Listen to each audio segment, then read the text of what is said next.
కడవరి కాలం అనే మా ఆధ్యాత్మిక కార్యక్రమానికి మిమ్మల్ని అందరినీ ఆహ్వానిస్తున్నాం. శాశ్వతమైన ప్రేమతో మనల్ని ప్రేమిస్తున్నారు యేసు ప్రభు వారు. మన కొరకు ఆయన శిలువ మీద ప్రాణం పెట్టారు. ఆయన నమ్మిన వారు అందరికీ కూడా ఉచితంగా రక్షణ ఇస్తున్నారు. ఆ ప్రేమ గల యేసు ప్రభు వారు త్వరలో వస్తున్నారు రెండోసారి లోకానికి. ఆయన నమ్మిన వారు అందరినీ కూడా పరలోకం తీసుకెళ్తారు. ఆ ప్రేమ గల యేసు ప్రభు నామపేట మిమ్మల్ని అందరినీ కూడా మన కడవరి కాలం కార్యక్రమానికి ఆహ్వానిస్తున్నాను. ప్రియ సోదరి సోదరులారా, మనము దేవుని ఆజ్ఞలతోనే మనకు మెండు దీవెనలు అనే అంశాన్ని ధ్యానిస్తున్నాం. ఇది 6వ ఎపిసోడ్. అనేక విషయాలు ఉన్నాయి కనుక వచ్చే కార్యక్రమంలో 7వ ఎపిసోడ్లో కూడా మనం మరికొన్ని విషయాలు బైబిల్ గ్రంథం నుంచి నేర్చుకోబోతున్నాం. ప్రార్థన చేసుకుని ఈ దిన వాక్యంలో కొనసాగుదాం. ప్రార్థన. పరిశుద్ధ ప్రేమ గల మా తండ్రి, మీకు స్తుతులు స్తోత్రాలు వందనాలు చెల్లిస్తున్నాం. మమ్మల్ని, మా కుటుంబాన్ని, మా ప్రాంతాలని మీ కృపలో నడిపిస్తున్న రీతిని బట్టి వందనాలు చెల్లిస్తున్నాం ప్రభువా. ఈ అమూల్యమైన దేవుని ఆజ్ఞలతోనే మనకు మెండు దీవెనలనే అంశాన్ని బైబిల్ గ్రంథం నుంచి నేర్చుకుని మీకు యోగ్యమైన కుమారులుగా కుమార్తెలుగా ఈ కడవరి కాలంలో జీవించే కృప మాకు దయచేయమని, దీన్ని వీక్షిస్తున్న వారందరినీ దీవించండి. ఈ పరిచర్య ముందుకు కొనసాగడానికి ఎవరైతే సహకరిస్తున్న వారందరినీ కూడా ఆశీర్వదించండి. మీ ప్రత్యేకమైన ఈ లోతైన మర్మాలు మేము అర్థం చేసుకోవటానికి పరిశుద్ధాత్మ శక్తిని మాకు అనుగ్రహించండి. పరలోకపు జ్ఞానాన్ని మాకు అనుగ్రహించి ఇవన్నీ కూడా అర్థం చేసుకుని కృప దయచేయవలసిందని, మీరే మాతో మాట్లాడమని, ఈ కార్యక్రమం వీక్షిస్తున్న ప్రతి వ్యక్తిని ఆశీర్వదించమని యేసు ప్రభువు వారి పరిశుద్ధమైన నామమును బట్టి ప్రార్థిస్తున్నాను తండ్రి, ఆమేన్. ప్రియ సోదరి సోదరులారా, దేవుని ఆజ్ఞలతోనే మనకు మెండు దీవెనలు. ఇది 6వ ఎపిసోడ్. మనం గత కార్యక్రమంలో నేర్చుకున్నాం దేవుని యొక్క దీవెనలు 2 రకాలు. ఒకటి ఆధ్యాత్మిక దీవెన, రెండవది శారీరక దీవెన. ఈ రెండు కూడా మనకి దేవుని యొక్క ఆజ్ఞలతో కలుగుతాయని మనం వాక్యం నుంచి నేర్చుకున్నాం. దేవుడు మనకు 10 ఆజ్ఞలు రాసిచ్చారు. ఆ 10 ఆజ్ఞలను పాటించినట్లయితే మనకు తప్పకుండా ఆధ్యాత్మిక శారీరక దీవెనలు వస్తాయి. మన అందరికీ తెలిసిన రీతిగా శారీరక దీవెనలు కొంతకాలమే, ఈ లోకంలో మనం జీవించినంత కాలం మాత్రమే. ఆధ్యాత్మిక దీవెన, దాన్ని మనం నిత్య జీవం అంటున్నాం, పరలోకం అంటున్నాం. అది కలకాలం ఉండేది, శాశ్వతం ఉండేది. దానిని కూడా ప్రభు చెప్పారు.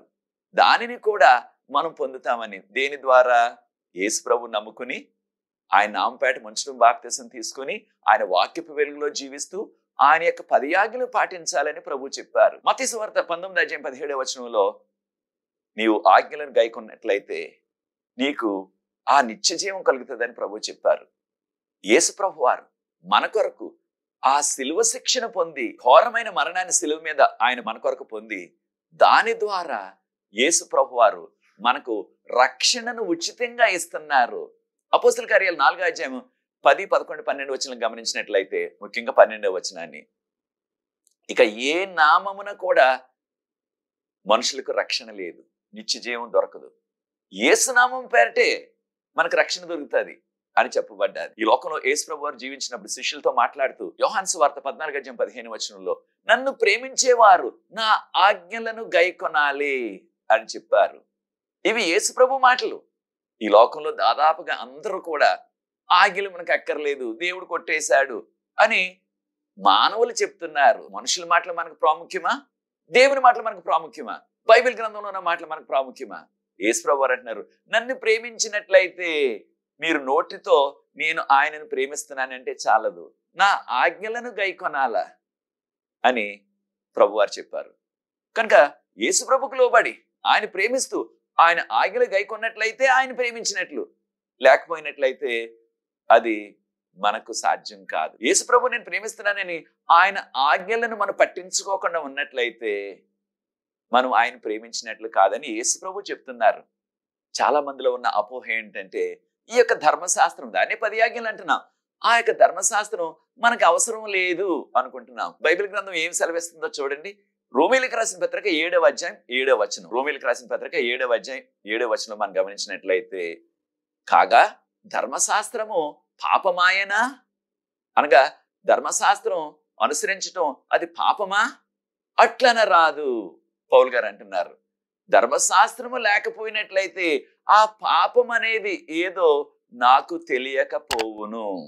అనగా ధర్మశాస్త్రం వలన మనకి, అనగా 10 ఆజ్ఞల వలన మనము ఏం చేస్తున్నాం, ఏది మంచిది ఏది మంచిది కాదు, ఏది తప్పు ఏది ఒప్పు, ఏది పాపము ఏది పవిత్రమైనది అనే విషయాలు మనకి ఆ యొక్క ధర్మశాస్త్రం వలన 10 ఆజ్ఞల వలన మనకు తెలుస్తుందని రోమేలకు రాసిన పత్రిక 7:7 మనం చదువుతున్నాం. మన అందరికీ తెలిసిన రీతిగా ఒక అద్దం ముందు మనం నిలబడ్డాం అనుకోండి, ఇంగ్లీష్ లో మిర్రర్ అంటున్నాం కదా, ఆ అద్దం మనలో ఉన్న లోపాలన్నీ చెప్తుంది. మన యొక్క ముఖానికి కాస్త పౌడర్ ఎక్కువైందా తక్కువైందా, మనం వేసుకున్న వస్త్రాల మీద ఏదన్నా మరకలు ఉన్నాయా, అవన్నీ కూడా అద్దం మనకి చూపిస్తుంది, అద్దం మనకి తెలియచేస్తుంది. కానీ ఆ ఉన్న ఎక్కువ పౌడర్ని తక్కువగా చేయలేదు, అనగా దాన్ని తొలగించలేదు, దాన్ని చెరిపేయలేదు. మన యొక్క వస్త్రాల మీద ఏదైనా మరకున్నట్లయితే దానిని తొలగించలేదు, మనలో ఉన్న లోపాన్ని చెప్తుంది అంతే. ఆ అద్దం మనకి ఏమి ఎక్కువైంది తక్కువైంది, లేకపోతే మన ముఖానికి మన యొక్క వేసుకున్న వస్త్రాలకి ఏ తేడా ఉన్నదనే చెప్తుంది, కానీ దానిని సరి చేయలేదు ఆ అద్దం. అదే రీతిగా ధర్మశాస్త్రం ఒక అద్దం లాంటిది. ఆ ధర్మశాస్త్రం ఇది దేవుడు తన సొంత చేతితో రాసిచ్చారు కనుక ఆ యొక్క ధర్మశాస్త్రం మనలో ఏమైతే దేవునికి విరుద్ధమైన కార్యాలు ఉంటున్నాయో, మనము దేవునికి విరుద్ధంగా ఏమైతే చేస్తున్నాం, దేవునికి విరుద్ధంగా చేయటం అంటే పాపము, ఆ యొక్క పాపాలన్నీ కూడా మనకి ఎత్తి చూపిస్తుంది. కానీ ఆ ధర్మశాస్త్రం మన పాపాలని తొలగించలేదు. పాపాలను తొలగించగలవారు ఎవరు? యేసుప్రభు వారు మాత్రమే. కనుక ఈ యొక్క ధర్మశాస్త్రము మనల్ని ఒక అద్దంలాగా ఆ ప్రభువు వద్దకు నడిపిస్తుంది. కనుక నీ గలతీయులకు రాసిన పత్రిక 3:24 ఈ యొక్క ధర్మశాస్త్రం అనగా 10 ఆజ్ఞలు ఒక బాల శిక్షకుడు వలె. బాల శిక్షకుడు అంటే 1వ తరగతి ఎల్కేజీ లేకపోతే ఆ యొక్క ఎలిమెంటరీ స్కూల్లో వారు చేసేది ఏంటి, వారికి అన్ని కూడా ప్రతి చిన్నది కూడా చెప్పాల ఆ యొక్క చిన్న బిడ్డలకి. అది ఉపాధ్యాయులు చేస్తారు, వారిని బాల శిక్షకుడు అంటున్నారు. అలాగే ఈ యొక్క ధర్మశాస్త్రం బాల శిక్షకుడు వాళ్ళే మనల్ని ఎక్కడికి నడిపిస్తుంది? యేసు ప్రభు దగ్గరికి. యేసు ప్రభు దగ్గరికి అనగా నీలో ఈ లోపం ఉన్నది, నీలో ఈ యొక్క పాపం ఉన్నది, ఆ పాపాన్ని తొలగించగలవారు, ఆ పాపాన్ని క్షమించగలవారు యేసు ప్రభు వారు. కనుక ఆయన దగ్గరికి వెళ్ళాలి. చూచారా, ధర్మశాస్త్రం ద్వారా మనకి ఎంత మేలు వస్తుందో. ధర్మశాస్త్రం మన ప్రభు దగ్గరికి నడిపిస్తుంది, మన పాపాలని చూపించి ఇది నీలో ఉండకూడదు, దీనిని నీవు తొలగించుకోవాలి. మన సొంత శక్తితో మన పాపాలని మనం పరిహారం చేసుకోలేము, అది దేవుని శక్తితోనే జరుగుతుంది. కనుకనే మనము గమనించినట్లయితే ఆ యొక్క మంచు పర్వతాలు, ఇంగ్లీష్లో మనం స్నో అంటున్నాం, అయితే దేవుని యొక్క వాక్యం ఏం చెప్తుందో చూడండి. యెషయా గ్రంథం 1:18 మీ యొక్క పాపములు రక్తము వలె ఎర్రగా ఉన్నప్పటికీ, లేకపోయినట్లయితే కెంపు వలె ఎర్రగా ఉన్నప్పటికీ వాటిని తెల్లగా మంచు వలె తెల్లగా చేస్తాను, లేకపోయినట్లయితే గొర్రెబొచ్చు వలె తెల్లగా చేస్తాను అన్నారు. ఇశ్రాయేల్ దేశంలో దాదాపుగా గొర్రెలన్నీ కూడా తెల్ల రంగులోనే ఉంటాయి కనుక తెల్లగా గొర్రెబొచ్చు వలె చేసేస్తాను నిన్ను అంటున్నారు. అనగా మన పాపాలన్నిటిని కూడా కడిగి శుద్ధీకరించి రక్తం వల్ల ఎర్రగా ఉన్న, కెంపు వల్ల ఎర్రగా ఉన్న తెల్లగా చేసేస్తారు ఆయన యొక్క రక్తంలో మనల్ని కడిగి శుద్ధీకరించి. ప్రకటన గ్రంథం 7:14 గమనించినట్లయితే అక్కడ 24 పెద్దల్లో ఒక పెద్ద అంటున్నారు, తెల్లని వస్త్రాలు వేసుకున్నారు వీరు, సింహాసనానికి దగ్గరగా నిలబడ్డారు. ఎవరు వీరు అనగానే యోహాన్ గారి దర్శనంలో, అయ్యా నాకు తెలియదండి, మీరే జవాబు చెప్పండి అంటే ఆ ప్రశ్న అడిగిన ఆ 24 పెద్దల్లో ఆ పెద్ద జవాబు చెప్పారు. ఏమని? వీరు గొర్రెపిల్ల రక్తంలో తమ వస్త్రాలు ఉతుక్కొని తెల్లగా చేసుకున్నారు. గొర్రెపిల్ల ఎవరు? యేసుప్రభు వారు. అనగా యేసుప్రభు రక్తంలో మన యొక్క పాపాలన్నీ కడగబడి, ఇప్పుడు మనం పాపాలు పశ్చాత్తాపడినప్పుడు అవి తెల్లగా ఆ యొక్క స్నో వలె లేదా గొర్రెబొచ్చు వలె, ఆ మంచు వలె తెల్లగా చేసేస్తానంటున్నారు. 1 యోహాను పత్రిక 1:9 గమనించినట్లయితే మనము మన పాపాలను ఒప్పుకున్నట్లయితే ఆయన న్యాయవంతుడు, ఆయన పరిశుద్ధుడు, ఆయన నమ్మదగిన వాడు, మన పాపాలన్నిటినీ కూడా ఆయన క్షమిస్తారు. ఎన్ని పాపాలైనా, ఏ పాపమైనా సరే మనం పశ్చాత్తాపడినట్లయితే, ఒప్పుకున్నట్లయితే యేసునామం పేట. కొన్నిసార్లు ఆ చేసిన పాపానికి పశ్చాత్తాపడతారు, కానీ దేవుని సన్నిధిలో ఒప్పుకోవట్లేదు. ఎందుకు చేశాను అనవసరంగా ఈ చెడ్డ పని, ఈ తప్పుడు పని ఎందుకు చేశాను అని బాధపడతారు, కానీ దేవుని సన్నిధిలో ఒప్పుకోవట్లేదు. ప్రభు నేను చేసిన పాపాన్ని ఒప్పుకోమని, ప్రభు నేను చేసిన పాపాన్ని క్షమించమని ఒప్పుకోవట్లేదు. కనుక చాలా మంది వారు చేసిన ఆ తప్పుకు వారు పశ్చాత్తాపడి ఎంతో బాధపడి కొన్నిసార్లు వారు ఆత్మహత్య కూడా చేసేసుకుంటున్నారు. కానీ వారు చేయవలసింది ఏంటంటే, మనం ఎటువంటి పాపం చేసినప్పటికీ పశ్చాత్తాపడి దేవుని సన్నిధిలో యేసు ప్రభు నామమున బట్టి ఒప్పుకున్నట్లయితే అది ఎటువంటి పాపమైనా సరే, ఎన్ని పాపాలైనా సరే మనల్ని ఆయన క్షమించడానికి సిద్ధంగా ఉన్నారు. కనుక మనము పొందే ఆధ్యాత్మిక మేలు, ఆధ్యాత్మిక దీవెన, దీన్నే మనం లాభం అంటున్నాం. ఆధ్యాత్మిక లాభం ఏంటంటే ఆ యొక్క క్షమాపణ, మన పాపాలకి క్షమాపణ. ఎవరైతే పాపాలు క్షమించబడుతున్నాయో, ఎవరి పాపాలైతే వారు యేసునామం పేట ఒప్పుకొని ఆ ప్రభువు ఇచ్చే క్షమాపణ పొందుతున్నారో వారు ఏం పొందుతారు? ప్రభు త్వరలో వస్తున్నారు రెండోసారి. మనం ఊహించిన దానికంటే ప్రభు రెండోసారి త్వరగా వస్తున్నారు. ఆయన మనల్ని పరలోకం తీసుకెళ్ళిపోతారు. ఒకవేళ ఆయన వచ్చే రాకడకు ముందు మనం మరణ నిద్ర పొందినట్లయితే మనల్ని ఆ దేవదూతలు వచ్చి మరణ నిద్ర నుంచి లేపి మహిమ శరీరాలతో పరలోకం తీసుకెళ్ళిపోతారు. మనం జీవించి ఉన్నట్లయితే కనురెప్పపాట్లు మనకు మహిమ శరీరం వచ్చేస్తుంది, దేవదూతలు మన పరలోకం తీసుకెళ్తారు. చూచారా? కనుకనే యోహాను సువార్త 3:16 మన అందరికీ తెలుసు, దేవుడు లోకం ఎంతో ప్రేమించాను, ఒక్కరు కూడా నశించిపోవటం ఆయనకి ఇష్టం లేదు. కనుకనే తన యొక్క అద్వితీయ కుమారుడు ఎవరైనా యేసు ప్రభు వారు, ఆయన మన కొరకు ఈ లోకానికి పంపించారు. ఎవరైతే యేసు ప్రభు నమ్ముకుంటారో వారు నశింపక ఏం పొందుతారు? నిత్య జీవం పొందుతారు. కనుక ప్రియ సోదరి సోదరులారా, యేసు ప్రభును మనం నమ్మాలి, యేసు ప్రభును ప్రేమించాలి, ఆ యొక్క యేసు ప్రభు ఆజ్ఞలను మనం అనుసరించాలి.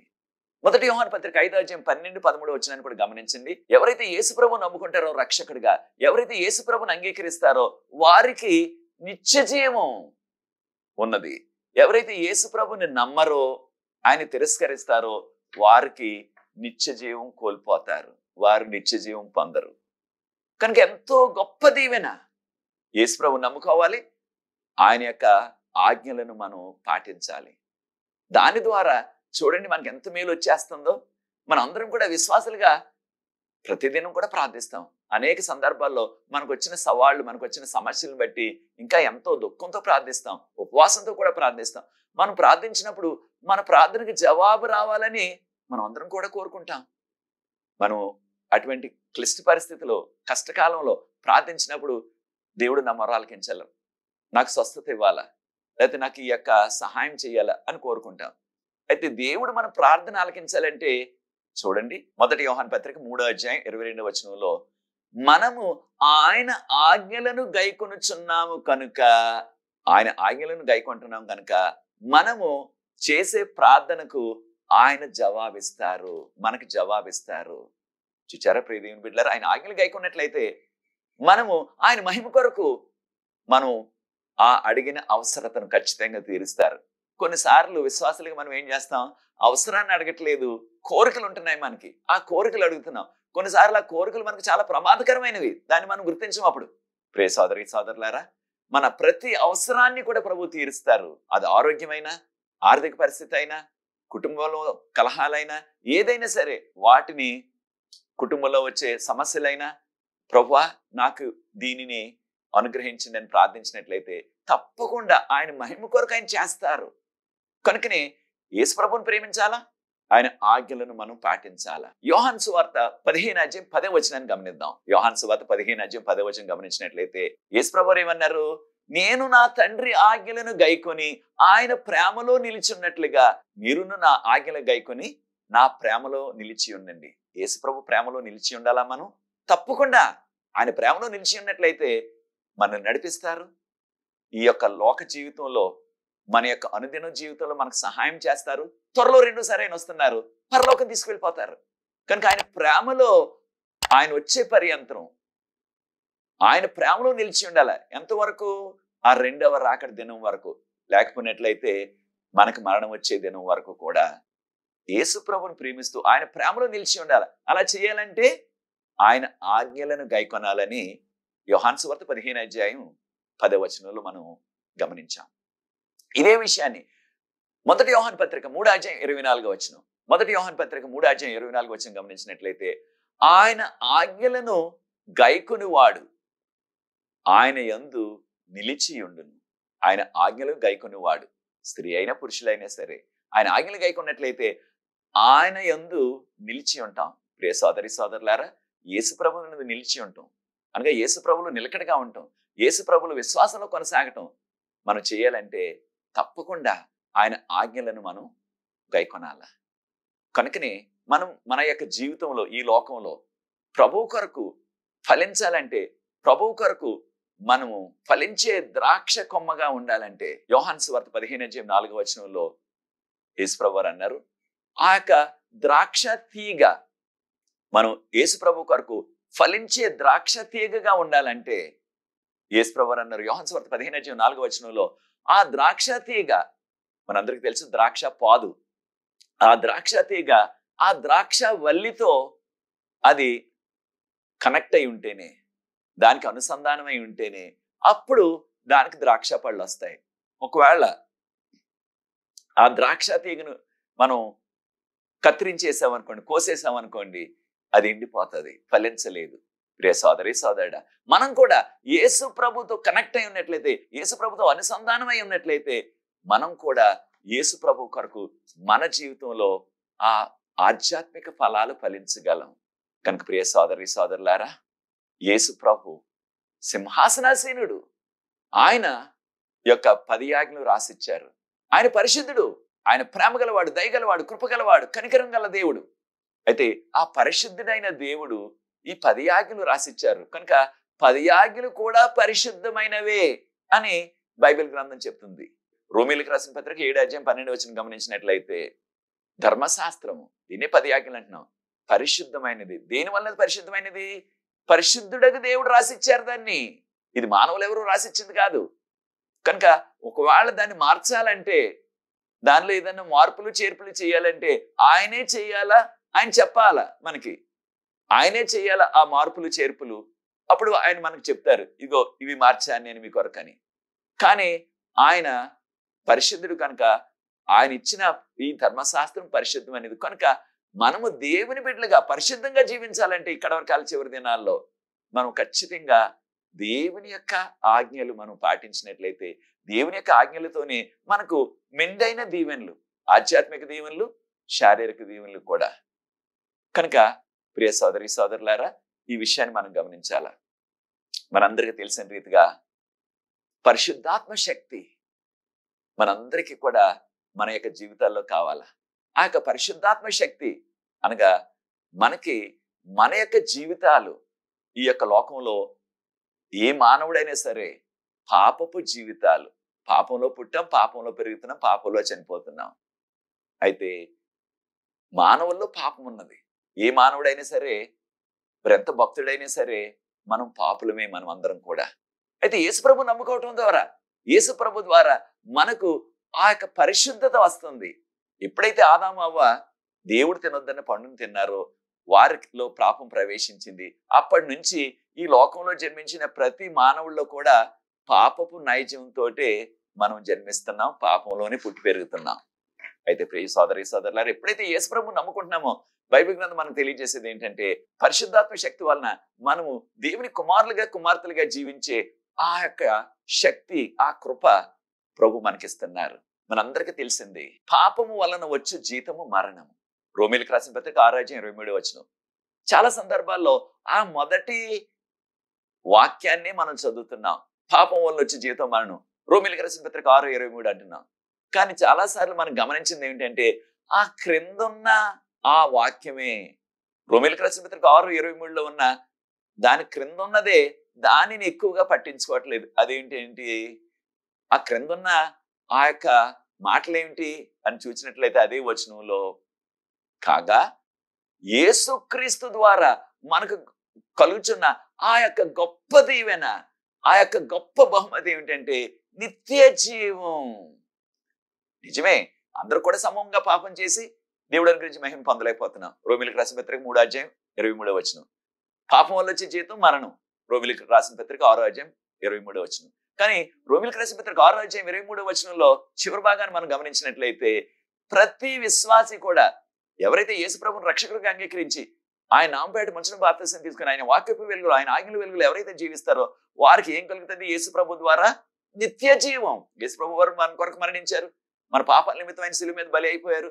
కనుక మనకి యేసు ప్రభు ద్వారా కలిగేది ఏంటంటే ఆయన నమ్ముకున్నట్లయితే నిత్య జీవం. దీన్నే పరలోకం అంటున్నాం. కనుక ప్రియ సోదరి సోదరులారా, ప్రభు మనం ఊహించిన దానికంటే త్వరగా వస్తున్నారు. మనము ఆ పరలోకం చేరాలంటే, ఆ నిత్య జీవం పొందాలంటే యేసు ప్రభువుని నమ్మాలి. ఆయన ఆజ్ఞలను మనం పాటించినట్లయితే ఆయన ప్రేమించినట్లు.